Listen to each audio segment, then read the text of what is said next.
You're listening to the official podcast of the Westside Vineyard in Los Angeles, a community of individuals and families connecting with God to change the world.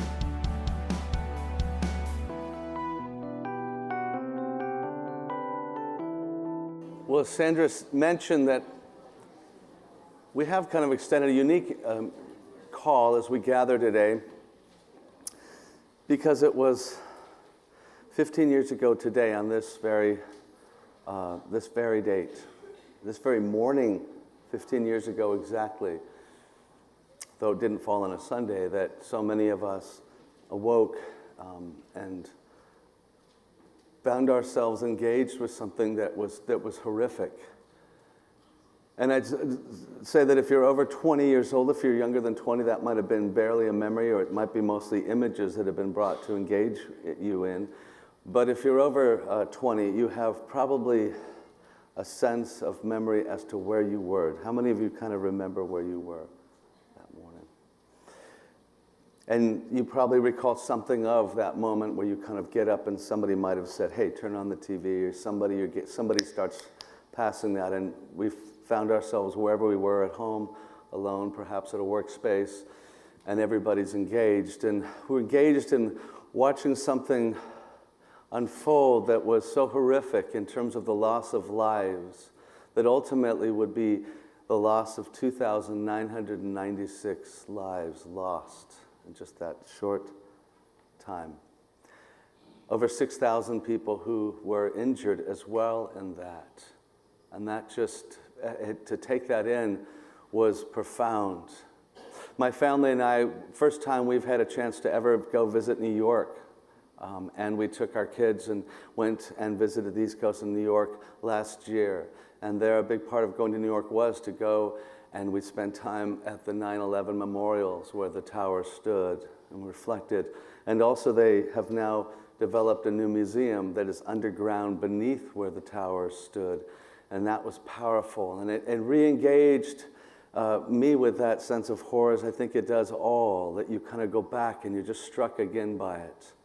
But I also found that morning, and I always remember, and perhaps you do, that moment where you realize there's more than just this horrific loss of life. There's more here than just an accident. You may recall as the newscasters are talking, and the assumption starts off that, oh my, that something has happened that appears to have been just a catastrophe of its own nature, an accident, so to speak. But then there's the wondering, and then the wondering becomes so powerfully answered. This was not an accident. This was an attack. This was not merely something that's happening, but an intentional act. And you realize that just changes as you realize that here's something that of horror, but beneath the horror, because that's one thing, no intent, just beneath the horror was actually an intent. And beneath the intent was hatred. And I believe that one of the deep things that we have to face is that on that date, something changed. It wasn't that there had been no hatred, but that hatreds were kind of released and flowing and working out at a level they had never been, starting on that date. And for 15 years, we come back and we may find ourselves, as you do, you may feel like, in some ways the shock, in some ways the horror is a little more familiar, but I want to suggest to you that the hatred is as strong as it's ever been. Our culture for 15 years has been saturated in this kind of deep sense of hatred that emerges. And it doesn't just emerge out there, it emerges also potentially within ourselves. On that date, something was released. We were given the opportunity, as we always want, to be able to define good and bad as us and them. That's the way it always is. If you're married, you know it's true. So if there's a problem, there's you and then them. And the them, in this case, was Muslims.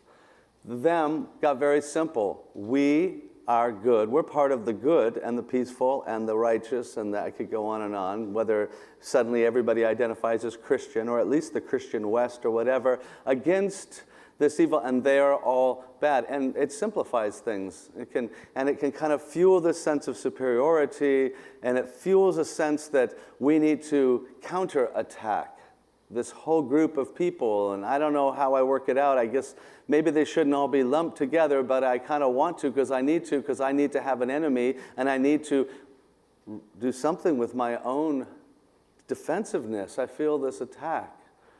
And so naturally, I think we've been struggling with that, over all of these, these years together. And it can naturally, arise in us that this sense of, wow, between, Christians and Muslims, that's hard. I mean, as a Christian, I guess if that's how I identify, I follow Jesus, and, that this other group, I should feel sympathy because something, hard is there, but I also feel suspicion, and we kind of get locked into that place of, honestly, we feel maybe a bit of both. I feel afraid, and I'm not sure I understand, and I don't know how to relate to, and so a common thing, perhaps for a lot of us is, the big question, is Islam a peaceful religion? And boy, that's a huge, big, broad answer. I think one thing that can help us to engage that is we open our hearts up to God and say, God, help me. One of the things that can help us is to realize that question is not so different than someone who might look at you and say, help me understand, are Christians peaceful people? And, we would say, of course, there's just differences night and day. There's nothing that really is, I guess there's something out there, but let me just remember that for those who experienced the Ku Klux Klan, they might wonder, as their homes were burned, as their men were hung, they might have wondered if those who were carrying the name of the cross, whether they were the kind of Christians. Maybe those who were enslaved by the West who claimed to be Christian. Maybe we could go through on and on and on. It's a much bigger question. The truth is this, that it might help us all to realize that when anybody discovers that, you are a follower of Jesus, or you identify as a follower of Jesus, as a Christian, or somebody goes to church, I want to suggest to you that as they discover that, the next thing that they're thinking, though they may not ask you, but this is what they're thinking, what kind of Christian? That's always the next question. Well, what kind? Are you one of those? Are you one of those like the Westboro Baptist group that always seems to have their, get all this attention about their placards, that God hates fags, or that goes to military funerals to dishonor them because they're fighting something unrighteously, and they keep showing up and doing this. That's their thing. Is that the kind you are? That's what they want to know. Or are you one of the ones that I deem better? So my point is that as we even try to answer that question, we're all in that. And so what we have to kind of discover is that we're not so different. None of us like to have things done in the name of what we do affiliate with that seems to be completely antithetical, or certainly we don't want to associate ourselves with. We share that in common. As we're going to learn, when somebody acts out in a certain way, 1.7 billion people don't really want to have to be responsible for that, but they have felt responsible for it. A lot. And it's a difficult, challenging thing. And so as we think of loving our neighbors, we have to think, wow, how do we kind of come to this state? And we need to stop. And on this state, we need to be a people who do truly remember and intercede for the loss of lives, not just 2,996 lives, but all those that were affected that day, because those were brothers and sisters. Those were sons and daughters with parents that are grieving to this day. Those were mothers and fathers with kids that are missing something in their life to this day. And so we do need to remember that. But we also need to go back to also just realize, and where am I in also helping to deal with the fact that we have such a hatred that has been, again, not new, but awakened, released, given this kind of permission to permeate, not just out there, but through us. And so my invitation for us today is to remember those lives, but my invitation is that I believe God wants to speak into us. He wants to speak into our own sphere, and I want to ask you to join me in listening to God speak to us about what it means for us to be people who help make the peace, to help lead the world in the ways that honor God's intents in this world. And they're able and open to look at themselves and be a part of what God needs to do in us through that process. You know, Jesus said a lot of things that challenged the conflict that was inside the soul of people in his own day. Because I think he pretty much knew that everything that we think today in our sophisticated world of conflict is new. It wasn't new at all. In fact, it's incredible how parallel it was. And it's in that world that he said in his day, "Blessed are the peacemakers, for they are the ones who will be called children of God." They are the ones who will reflect God. So that whole idea of peacemakers, it can strike us as, wow, I don't know. It sounds a little bit, I don't know, naive, a little pie in the sky, maybe even a little dangerous to think about the role that we might have as being peacemakers somehow in this world. But I want to suggest to you that this is the whole area where we don't take Jesus seriously, that we do well to take him very seriously. He understood that. There was nothing naive in what he was saying. He would go on to model some pretty radical things. In fact, it was maybe the greatest challenge he brought to bear, is that we like to keep our lives as I'm self-righteous and superior and other people in another group are not, and he just kind of made everyone uncomfortable around that. He kept challenging that paradigm. And at one point, you recall, he tells a story that we refer to as the story of the Good Samaritan. He's telling Jews who at that time had their nice religious box so well refined. And he says, okay, let's figure out, you want to know who your neighbor is? Which is the grand question of our day right now. So there's a guy and he's wounded. And hey, a fellow Jewish, he's actually one of the religious. And he comes by and he kind of is busy, so he walks around him. Oh my gosh, it's horrible that another one comes by. He's one of the ones who also serves the religious. He walks by him. But then comes, well, remember, a Samaritan. Oh my, that's horrible that they go out of their way to never even cross paths with a Samaritan, because they're half-breeds. They're ones who compromise. They're ones who have given themselves over to the wrong ideas. And a Samaritan comes by and cares for him, and Jesus ends the story by saying, and who do you think acted righteously? And there was the hard question, because now he didn't say he was a more righteous man than they were. No, he said, who acted in this case more righteously? And the hard truth was the Samaritan. And if we could take the context that was there and tie it in today, it would be very much like telling people like us as Christians that it was a Muslim who was walking down that road and acted more righteously. It would strike us in the same hard way. That's not possible, but it is. And it just challenges the paradigm. But Jesus was confronting this idea of idealizing ourselves and kind of looking down upon and simplifying in this way.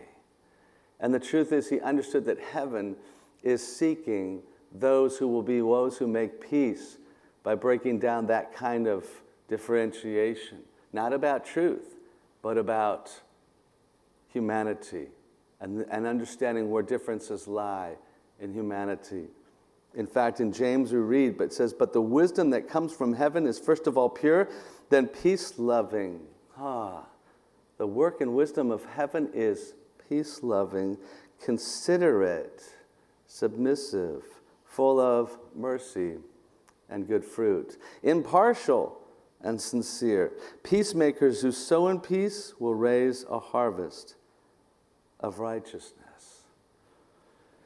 It's so clear that the heart of heaven is for us to learn how to be peacemakers in the way of Jesus. And I want to be clear in that, because I understand that the idea of peacemaking, it's shared by many people with different ideas, and we might wonder how we are to be peacemakers, and we do well to, especially, peace has been kind of one of the big things. Hey, peace. I grew up kind of on the aftermath of the 60s, but I'm born in 60. So like peace means a lot of things. And so, I understand that the idea of peacemaking can mean a lot of things. And in our own tradition of faith, there are as many ways that we might think about and want to put in box those who are called to make peace. And evangelical, because we share kind of an orthodox view of our faith, and evangelical, which means we take the scriptures as truth and we take the doctrines of the faith as true. We're not looking to compromise those. Can there be evangelical peacemaking? Because normally it seemed to kind of wash everything away. And there can be. And I want to take 5 minutes to listen to words of a man I'm very indebted to. Rick Love. Rick Love has been a part of the Vineyard movement. Rick has now begun to lead a whole movement called Peace Catalyst, and quite a scholar and quite a man of seeking peace. And for him, like so many, it wasn't anything he would have imagined, but God, he used to be the former director of Frontiers, one of the largest groups to ministry to Muslims, and out of that, God began to shape his life in learning how to build bridges of understanding and peace. And he knows that it can be hard for some of us to deal with this issue of, is this pacifism, liberal? Is this interfaith? How do we approach it? So I'm going to let Rick answer that question for you. Let's listen to him.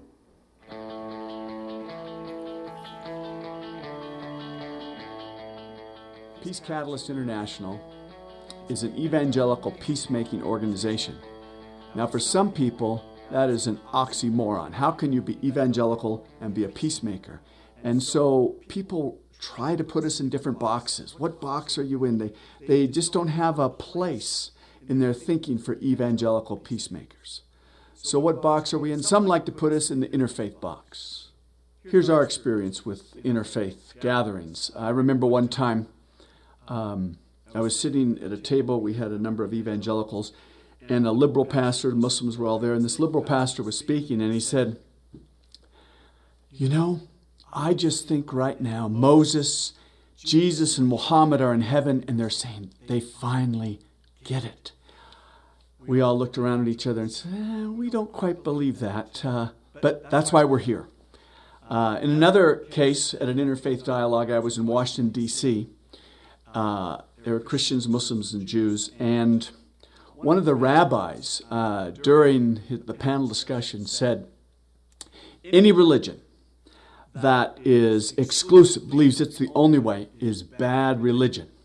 Well, during Q&A, I jumped up, we raised our hands and said, look, the fact is we believe, and we were an evangelical group representing evangelicals for human rights. So I was one of the speakers. I stood up and said, look, we're evangelical. We believe Jesus is the way, but that doesn't mean that we don't reach out and love. In fact, we think we don't have to compromise our faith at all. We can believe Jesus is the way and obey his commands to love our neighbor and reach out and love. And by the end of the conference, the rabbi came up to me and said, thank you, Rick. I think I understand. And he shook my hand. So that's an example of the kind of interfaith dialogues that we engage in. But we do not believe that we have to compromise or water down our faith. We are evangelical but committed to what we like to call multi-faith cooperation rather than interfaith, because multi-faith to us implies you can engage others, but you have strong convictions, which we do. So we're not in the interfaith box, but we do work with all kinds of peacemakers, anyone that wants to dialogue about peace. Some people like then to put us in the pacifist box. The fact is we are deeply bothered about violence and war, but we embrace all three major positions regarding war. We receive joyfully pacifists, just war theorists, and those who believe in just peacemaking. The pacifists, as you know, believe there's no place for war. The just war theorists believe that occasionally we must go to war for the sake of justice, for the sake of love. And then the view that we probably embrace the most and are most excited about would be just peacemaking.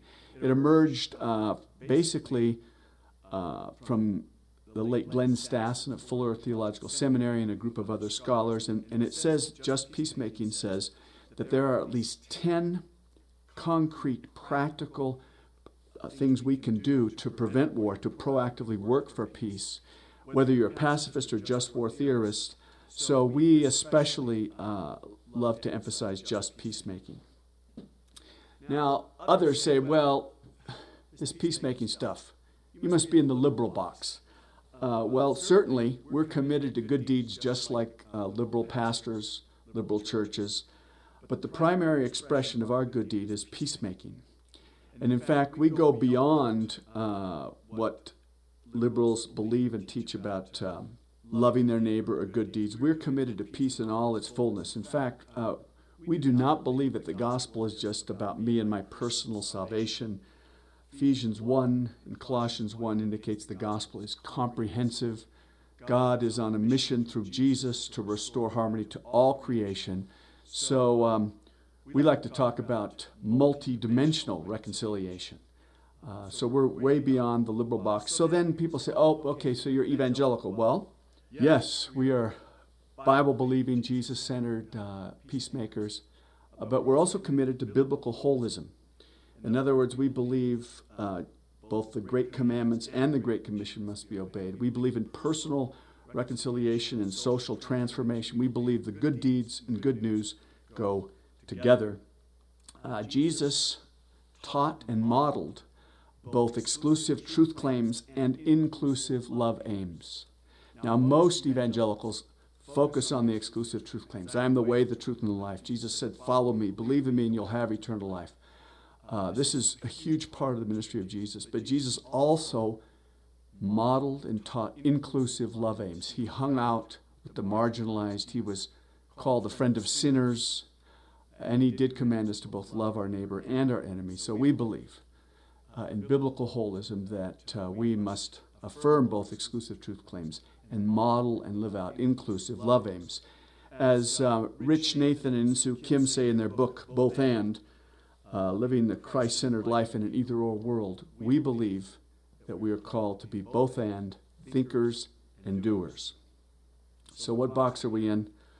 We're an evangelical peacemaking organization that breaks down barriers between Christians and Muslims and builds bridges of love. We're an evangelical organization that helps people live out their faith with wisdom, integrity, and boldness in a globalized world. We're an evangelical organization that follows Jesus and wages peace.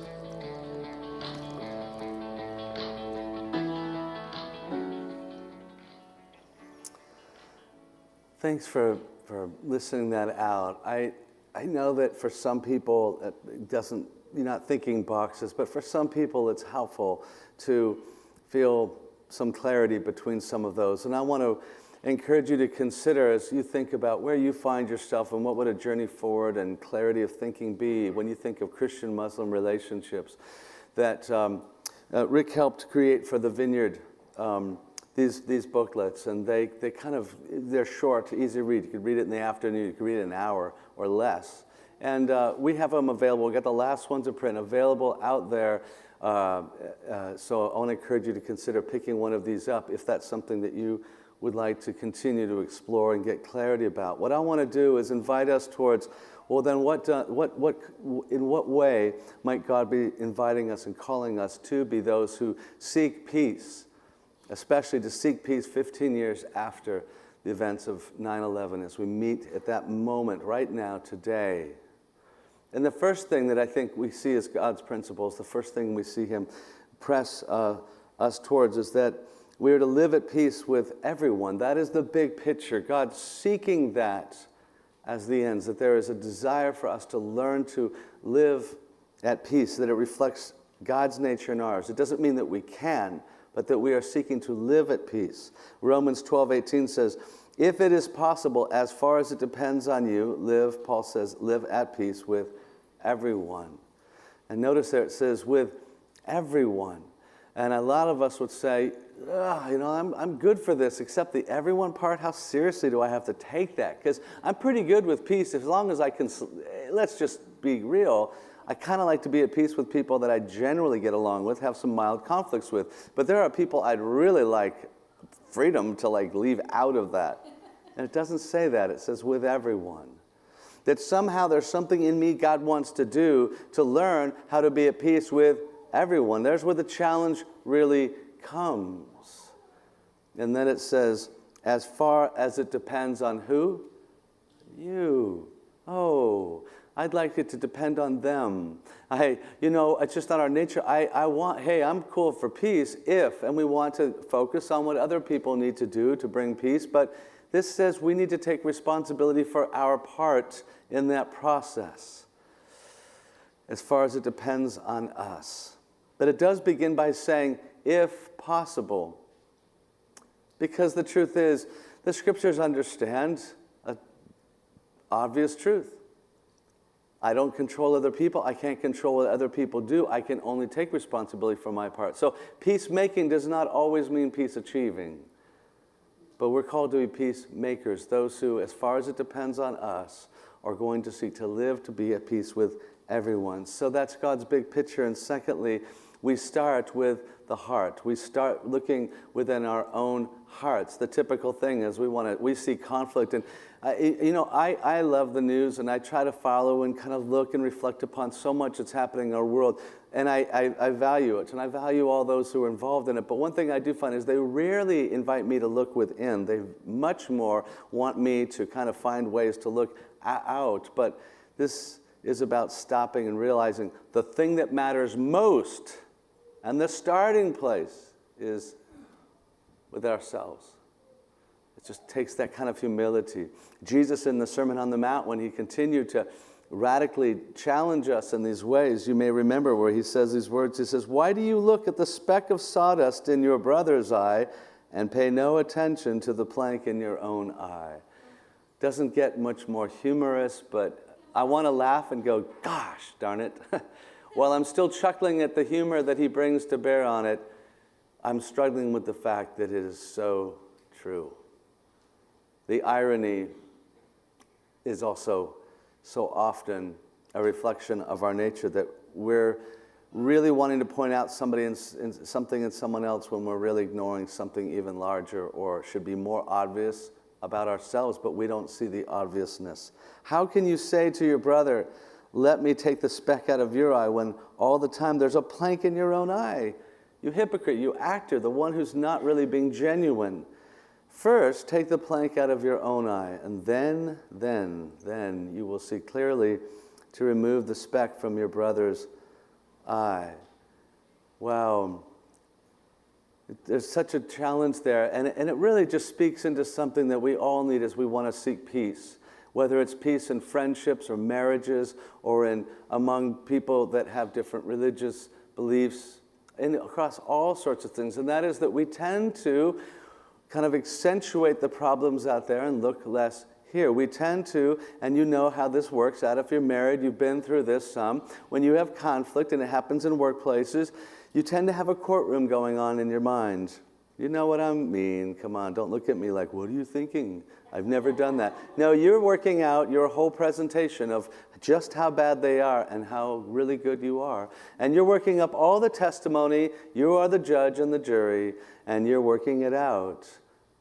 And the challenge is that we want to keep it there because we have this perfected formation of these views, and they always tend to represent the best of ourselves and the worst expressions of the other. It's natural, I suppose, but it will never bring peace. We will never have peace in marriage or between Christian and Muslims or any other context. The truth is, most of the time, most of what we tend to do is we want to compare the best expressions of Christianity to the worst expressions of Islam. And that's generally kind of the way it works. It's that way in politics, too. There's an election, I think, coming up here. So, and pretty much this is what I hear all day long, all day long, all day long. And I'm pretty sure it's going to continue to November and through November. We start by taking the best expressions of ourselves and compare it to the worst of the others. It doesn't help. Jesus says, look and start with your own heart. And there are so many things that we do well to consider. There is defenses and hatreds and divisions and superiority that are at work in our lives, in our history, that other people could feel too. So we need to go there and realize it. Thirdly, make every effort. The third principle is that we need to make every effort. Peacemaking, the truth is, it's hard. It takes effort. It is not a passive activity. You cannot be passive in making peacemaking, and I think sometimes that is our nature. Hey man, I don't have a problem with them. I feel that all the time. It's it's really just cold indifference, being masked as peace. Even hatred can just be cold indifference. Hey, I'm cool, whatever, man. Just let them do their thing and I do mine. That's not peace. That's not engaging. That's not loving. Listen to what the scriptures say. When we read these statements about peace in Romans 14, Paul writes, make every effort to do what leads to peace. Make every effort to do what leads to peace and to mutual edification. In Ephesians 4:3, speaking of peace again, make every effort to keep the unity of the Spirit. In Hebrews 12:14, make every effort to live in peace with all men and to be holy. Make every effort. Glenn Stason, who was referred to before, said peace, like war, must be waged. We speak of waging war. We need to think of waging peace. Peace, like war, must be waged. It must be waged courageously, persistently, creatively, with imagination, heart, and wisdom. We need to learn how to be those who make the effort, take the step. I want to share just my own experience and then invite a friend in a moment. The afternoon of 9/11 15 years ago, and in the couple days that ensued, I began to realize as, you just started to catch the larger storyline of what was happening and what America was feeling and that there was going to be a lot of animosity that was being felt by American Muslims, as there was so many people began to suddenly think like, oh, we're at war and this is the enemy, and they define the enemy. And I began to feel that, and I began to realize that, gosh, in my own community, as a leader of this community, the Vineyard, and a church here, I would like to see us be able to reach out and appreciate that challenge that is being faced and the hatreds, and to counter that. And I did feel that for days to come. I never acted on it. And then 10 years later, at the 10-year anniversary of those events, as they were approaching, I began to realize not only did I not act on it, but in truth, while a lot of things may have changed, those animosities, they are just increasing all the time. Our culture is even more saturated, I think, with these kind of hatred and counter-hatred and all of this, and the suspicions and the distrust.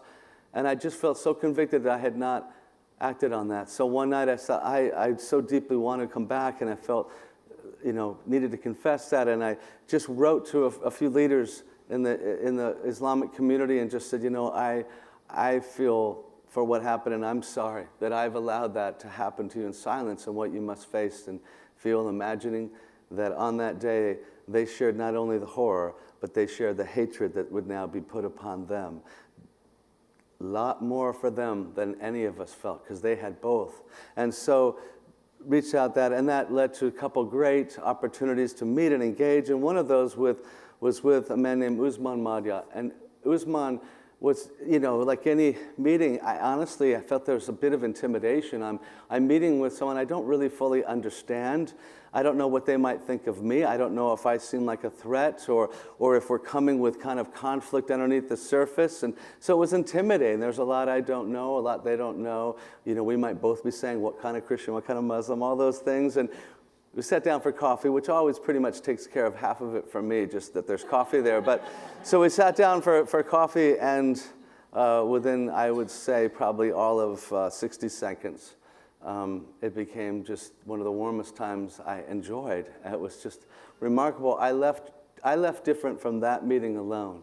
But we've continued to be connected over these last few years, and have recently got together a couple times, and it's just been so wonderful for me to be able to hear from his story, from his perspective, from his understanding as a man who's got a larger, wider from me, and just the relationship itself. And Usman's a fascinating man, born in Burma, and through about the age of 18, and then moved to the U.S. Also has a grandmother and lineage from India, and also had spent time living and working in Saudi Arabia and other countries. So he has such a unique perspective of what it means to live across all of these differences. And if you know much about those countries, always the minority. Always the minority. And so I have gained so much. And I wanted, and he came and joined us last week here in our gatherings, and he's been one of the community liaison and directors at the King Fahad Mosque right down here on Washington Boulevard, right down the way from us for many years until recently. And so he's engaged in all sorts of engagements like this. And I asked if he'd come share, and he said, anything for the sake of peace. So would you welcome Usman to come on up here and to share with us?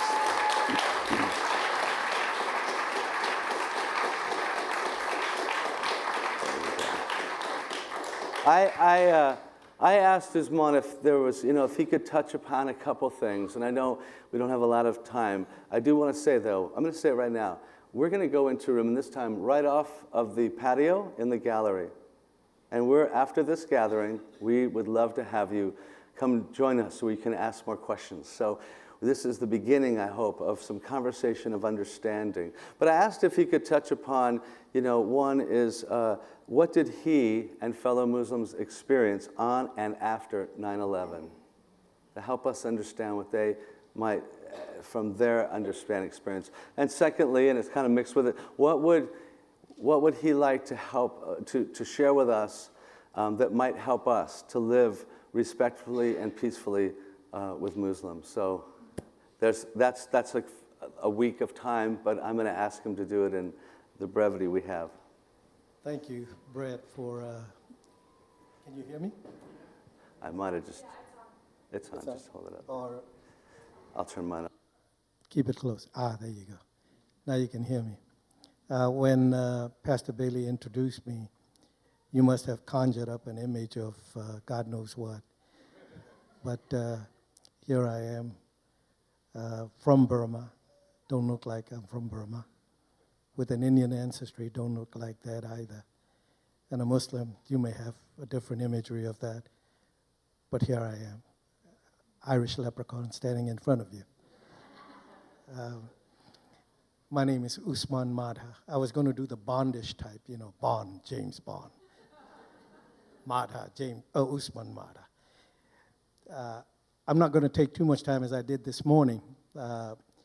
My personal experience, I'm going to keep it short. The first one involved a family friend of ours who raised a daughter here, born and raised here, and she graduated from Harvard. She had a first job in New York City, in the building. They never found her. Secondly, from a personal experience, personal meaning my own, I've always encountered for the past almost 13 years difficulties whenever I would travel abroad. And when I come back at the airport, I would go through humiliating process about me, where I've been, what I brought, why did I go there, take out your wallet, check everything out. And I can see that people that look the so-called imagery would be walking out. And here, I've been living here for 50 years. I have to go through that process. But thank God, through some friends in higher up places, I got removed from that list about a year and a half ago. So with that happiness state of mind, a week from Tuesday, I'm going to travel overseas again. And hopefully nothing will happen. From the perspective of the second question, What can we do? What can Christians do? A little bit, because you were so brief, it's so good. But what did the mosque down here go through? Because you did have some incidents there that were pretty significant. And what other fellow Muslims might feel as a whole, these 15 years they didn't feel before. So the mosque, what did you experience at the mosque, and how might it be different for people now than they would have felt? On the day of September 11th, 15 years ago, in the morning, I saw it on TV. It was a surreal experience watching planes going inside the building, and I thought it was one of those movies that I'm watching. And you could see the writing underneath that it was a live breaking news. And it was horrible. It was horrible to witness that thousands of people were inside the building who couldn't come out. So I drove up from Torrance to the mosque, and a little while later, as I was surveying the area, a lady drove up, and she must have spent a few bucks buying eggs so she could pelt the place with the eggs. She should have given it to me. I would have made good omelet out of it. But she did, and she was very angry, and she was using profanities. And the then director who passed away, he and I approached her, and I had already called the Culver City Police, and we talked to her, and she calmed down, and then she drove away, and luckily the police were late for all parties. And later, about an hour or two later, she came back, and she was very remorseful. So it was good there that such an incident did not escalate into a nightmarish situation. The people, the first Friday is sort of like we don't have Sabbath, but Friday is the day when we have congregational prayers, just like Sunday is for you folks. And the first Friday, the place was practically empty. Now, normally we will fill up the place. There would be about 1,000, 1,500 people attending the services every Friday. But that day, it was half empty. And it's the fear. The fear that if we went in, because by then it was known that out of all the 19 hijackers and murderers were Muslims. They claimed they were. Had they read and understood what the Quran says in chapter 5, verse 32, if you kill an innocent person, you've killed humanity as a whole. And if you save a person, you save humanity as a whole. And if you look at the contradiction that took place, you knew that no matter what they claimed they were definitely not Muslims, according to our scriptures. So the fear that ensued with the aftermath of the destruction that took place in 9/11 in New York City and in Pentagon, Muslims have been very fearful. If you go to the airports, if you're talking Arabic, chances are you could be pulled away and you can't fly. So I dread sitting at the airport. You got to be there 3 hours earlier, and I'm there 4 hours earlier. And then I have plenty of time, so I'm sitting on the sofa, but I'm dreading that, hoping that my phone won't ring, because the traditional greeting when somebody calls you is to say Salaam Alaikum, which means peace be upon you. And if I have to return the greeting, I say Wa Alaikum Salam. So now if somebody says Salaam Alaikum, I'm turning around and quickly saying Wa Alaikum Salam. and say, thank God nobody heard me. You know, that's the fear. That's the fear and the siege that we have created in our minds. So you live through that, and you hope that someday people will see through things, that there are 1.8 billion of us with a B in this world. Few bad elements would do something. 1.8 billion of us suffer because of their acts. But thank God we live in America, and there are sensible people here. Remember, we left those countries to come here to settle down and live in peace and harmony. In every sense of the word, we have raised our children, now our grandchildren, and in some families, the members have become great-grandparents. We have married outside of our community, outside of our faith. In my family, my sisters are married to Catholic. Don't hold that against me. Methodist, and amongst others. I was also married to a Catholic woman, and also a Jewish woman. And no, I haven't married the third time. We had a strange and wonderful relationship. I was strange, they were wonderful. But coming back, what do we want? If you look and take away the veneers, if you take away the titles, that he or she is a Muslim,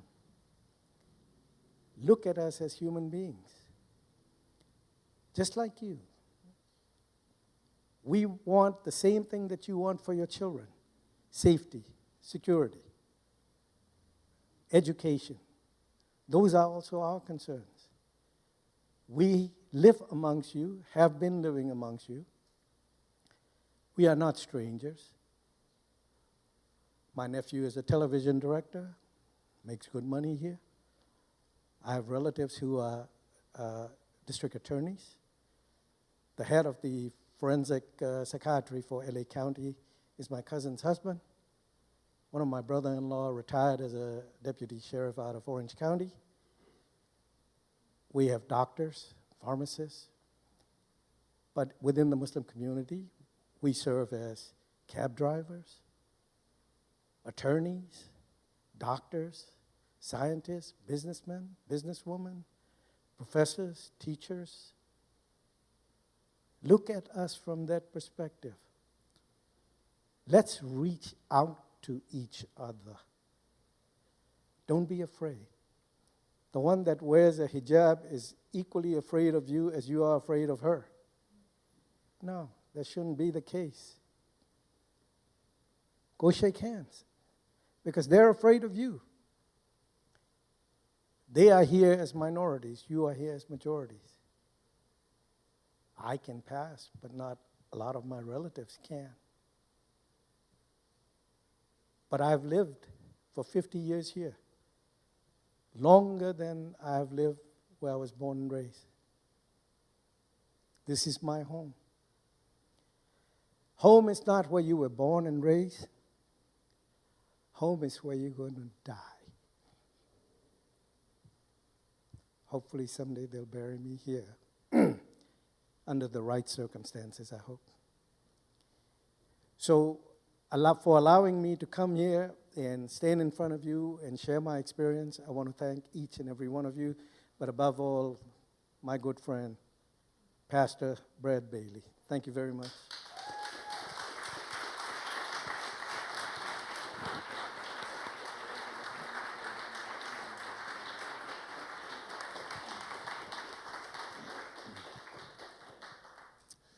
Thank you, Usman. I want to say again that we're going to take a little time after. We don't want to extend our meeting time here because I want to respect your time, but we're going to take like 30 minutes of just Q&A, just dialogue, so you have a chance to say, I have these questions for him, or help me understand this or that. You don't get many opportunities like this. Or maybe you have questions for me in terms of, well, how do we navigate this or that? Together we'll be in the gallery, and I want to encourage you, right after we're done with our gathering, please come join us. We don't have too many opportunities like this. But I want to close with a couple last points, which we won't have time to go through in any full manner. But the next point, along with, and I hope you see the making the effort. What I've gained by making the effort has been so rich, but it took me pushing past and doing so. And so much more that is continuing to grow. The next 2 points that are there in terms of what is, how do we see, what are the principles that guide us? You'll see that number 4 is sharing the gospel of peace. And, gospel is really a word that means good news, but it means more than just good news. It means the big announcement of something that makes a difference, that makes the difference. This is like the breaking news story that you saw on 9/11. It's like, this is breaking news. Everything is different because of this. And we believe that, as the scriptures teach us, that Christ comes as the one who restores and reconciles humanity, not merely just us into eternity, but restores our alienation from God, from each other, from ourselves, and from creation. And that is what we explore, and that's what we can be sharing and dialoguing about and engaging that, and much more that could be said. And lastly, the last point that you'll see there is that we want to be those who are seeking the peace of the city. And that is a way to speak of the common good. You may remember the people were in exile. So the people of God in Israel had been brutalized in many respects by some of their own failings. And now they're in exile. And you might just think they're going to live, in animosity of their oppressors. And that's the only mindset one could have, right? Because if you've been attacked and you've been harmed, where do you go? I'm all good, they're all bad, we're separate, we couldn't. But listen to the words that God says through Jeremiah. He says, seek the peace and the prosperity of the city to which I have carried you into exile. Pray to the Lord for it, because if it prospers, you too will prosper. The heart of God is saying, look, wherever you are, seek the peace of that place and of that space. And you have neighbors, and you have neighbors you're different with on many levels, and we have room to build peace and to build bridges with, to build peace with, and we should seek that common good. And there is so much common good to be sought. It has nothing to do with compromising when you seek the common good that you have. And I'd love to spend a whole lot of time to just begin to explore that. But you'd be surprised what we share in terms of beliefs that are the same, in terms of desires that are the same. And I encourage us to learn to love our neighbor by seeking that common peace. And that means taking that effort. And so what I want to invite us to do as we conclude is I want to invite you to join me in just listening to God for just a moment and then joining God. What I mean by that is I'm going to give us 1 minute. In just a minute, I'm going to give us 1 minute, 60 seconds, just in silence to have each of us be able to say, God, just search my heart. Show me, in me, if there's anything that you want to speak to me about. I invite your Spirit to speak and search my heart about my own hatreds, my animosity, maybe my cold indifference, maybe my simplicity and superiority. Like I just think, oh, well, I'm better than that group. Maybe just that's something God wants to speak to about. And after a minute, I'm going to interrupt and invite you to join me and just turn to hopefully not more than 2 people, 3 at the most, around you, and just join for about 1 more minute, 2 more minutes of prayer, and pray out loud together as you're led. If you're not comfortable praying out loud, that's just totally fine. You don't need to leave or be uncomfortable. I will conclude in just a few minutes. But I want us to learn to agree with God and with the heavens for peace. Can you join me in that? All right, let's take a minute quietly, and I will interrupt us. God, we invite your Spirit now just to come and search our hearts. Speak to us about what you see and within us.